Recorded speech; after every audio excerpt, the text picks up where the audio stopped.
1850 715 815. 51551 is the text. I'm looking at a photograph here of a big advertising hoarding. Must be about 10 foot tall and 5 or 6 feet wide anyway, on the middle of a footpath on taken by one of my eagle-eyed colleagues upstairs on the lower Rathmines Road, just across there from St Mary's School. And it's in the middle of the footpath, and it's one of several that you may have seen popping up around the city of Dublin in recent weeks. It's advertising whatever product.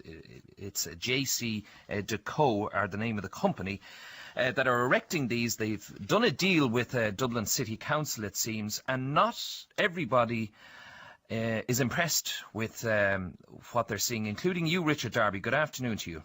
Good afternoon. How are you? You've actually started a campaign against these advertising hoardings. Is that the correct phrase? Are they advertising or standalone advertising hoardings? Well, to give them their spin name, they're called Euro panels. Euro panels, right.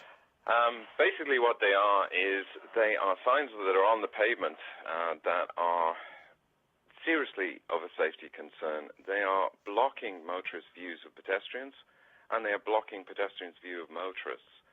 And in some cases that we've seen around the city, they're actually blocking the view of the traffic lights. Mm-hmm. And taking up a lot of space on a footpath. Absolutely, and which obviously then causes pedestrians to step out into the roadway. And how... Can you fill us in on the deal that Dublin City Council did with this company? Is it it sounds like a French, JC Deco, DECAUX. Maybe I'm not pronouncing that right, but well, I'd love to fill you in on the deal, but the problem is that nobody's seen the deal. Not even the city councillors have actually seen the contract or even voted on the contract. But presumably the council, somebody has to get planning to put these things up. You can't just erect a Euro panel, as you call them, on the middle of a street at a junction without some sort of permission. Absolutely, and the planning permissions that were put in as separate planning applications. As you know, we have a system in this country where you have to pay to make a planning objection. To object to all of them, 120 at 20 euros each. Now, we also took some of them to, when Dublin City Council granted permission for them, we also took 24 of those to Board Planola.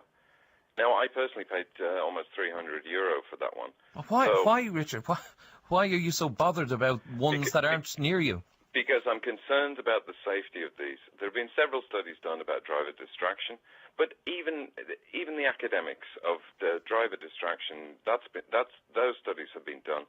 But even with somebody with some sense, if they actually just walked down and looked at the situation. But have you heard of incidents in Dublin since these went up of people crashing their cars as they looked at them? Well, I took a photograph of the one in Dorset Street. And the photograph, as I was standing where the motorists would be looking, you could not see the traffic light. All you could see was a buggy sticking out. I couldn't see the woman who was waiting to cross the road. All I could see was the buggy. Now, the motorist couldn't see whether the traffic light was red or green because he couldn't see the traffic light. The woman who was standing at the crossing couldn't see the motorist.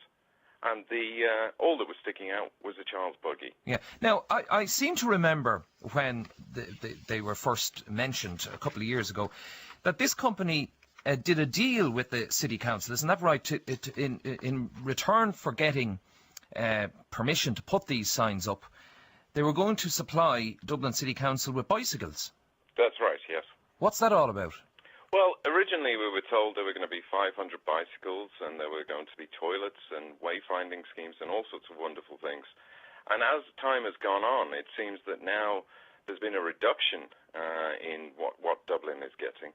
The City of Paris is making €30 million a year out of this scheme. We don't know what Dublin's going to make because nobody's told us what the substance of this deal is. But bring me back to the bicycles. Who are the bicycles meant for? The bicycles are meant to be a rental scheme. So there would be rental points around the city where you can grab a bike and go off on a ramble. And where are the bikes? But the point is, I think, before we get on to talking about the bikes, because they aren't here at the moment. Oh, they're not here? No, then... The signs are here, but the bikes aren't. The signs are here, but the bikes aren't. And I think the immediate concern is the safety of pedestrians as they're walking around Dublin City. You have a crazy situation where if you have a pedestrian crossing and you have an advertising sign that is blocking the view of the pedestrian crossing for motorists. So your main concern, Richard, and the reason you've started a campaign against these Euro panels is based solely on safety, and you reckon there's an accident waiting to happen out there because of them. Is that what you're saying? I would go stronger than that. I would say there is a fatality waiting to happen. All right. Hopefully that won't happen, but stay with me. 1850 715